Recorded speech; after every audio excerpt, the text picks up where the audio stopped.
Anyway, let's just get into the business of today. Like I said, lots of things to talk about today. Let's just start from a review of the FA Cup action we saw yesterday. Oxford United lost to Arsenal. Of course, everybody expected a 3-0. That one ended. Let's talk about the match itself. Everybody expected Arsenal to win. But let's talk about Nketiah. Because it just looks like, and we did, well, I did see it. I don't know about anybody else. We had the conversation on counter-attack.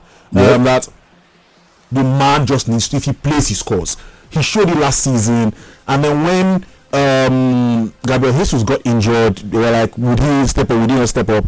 He has stepped up, and he's showing at the end of the day 2 goals yesterday, 2 well-taken goals yesterday, and again he's showing that he's very important to this Arsenal team. He's showing why he was given that number 14 shirt, made legendary by Thierry Henry, and he's showing why he was given that new contract as well, buddy. Oh yeah, and for Nketiah, I'm very sure when people write you off, I think it's only left to you to step up and prove every other person wrong, basically, and that's what he's doing at the moment. Arsenal fans really give him a chance, but I think 5 games, 5 goals now, and it is just a good return for a striker. Hopefully he can maintain this sort of form, because we've seen players go on a good run of form, and before you know it, they just dip and they find it difficult to find their feedback. But for Nketiah, I'm very, very happy for him. I love the fact that Arsenal fans at this point in time are waxing lyrical about him, and to be nice if he can maintain this momentum. Hopefully any player that joins during the transfer window wouldn't maybe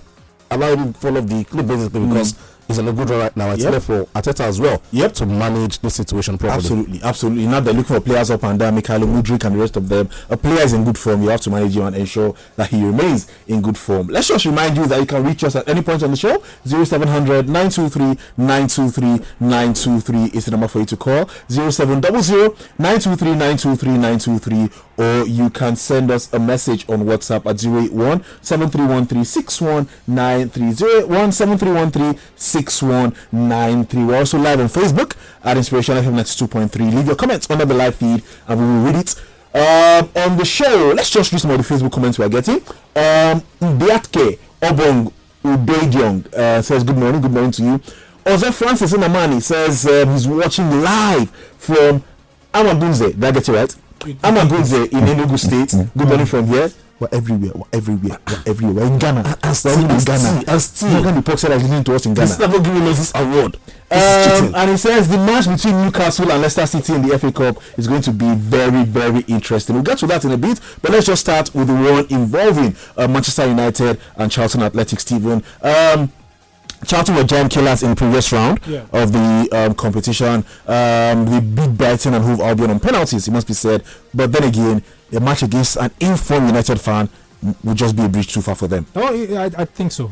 You can't count out Manchester United, as much as it would be good to hit on them. But you have to admit that they are playing good football. They've got a team that is very solid.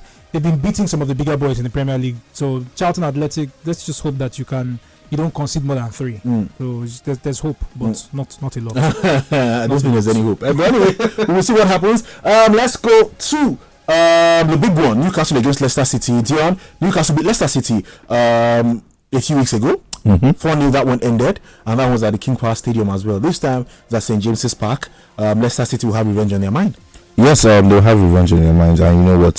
For the head coach Brendan Rodgers, he's trying to see how he could quickly take some pressure off himself due to Leicester's lackluster performances in general this time. They've been horrible. They're the bottom half of the EPL table, and it's not looking good. Now they have a chance to book their place in the semi-final of the Carabao Cup, knowing fully well that a win against Newcastle, getting revenge, so like you rightfully described it, it would actually give that team a lot of confidence. The team is really, really low on that right now, and they'll be boosted with the attacking options up front. There's a fit Jamie Vardy, Kelechi Iheanacho, who back they go for them, just a match power.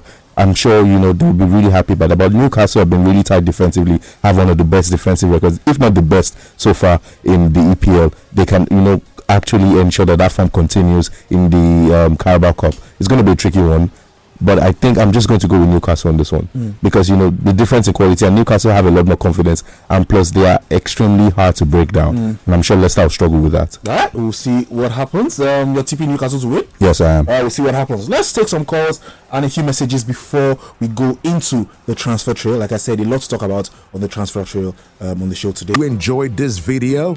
Hit the subscribe button for more, leave a comment, and like. Thank you.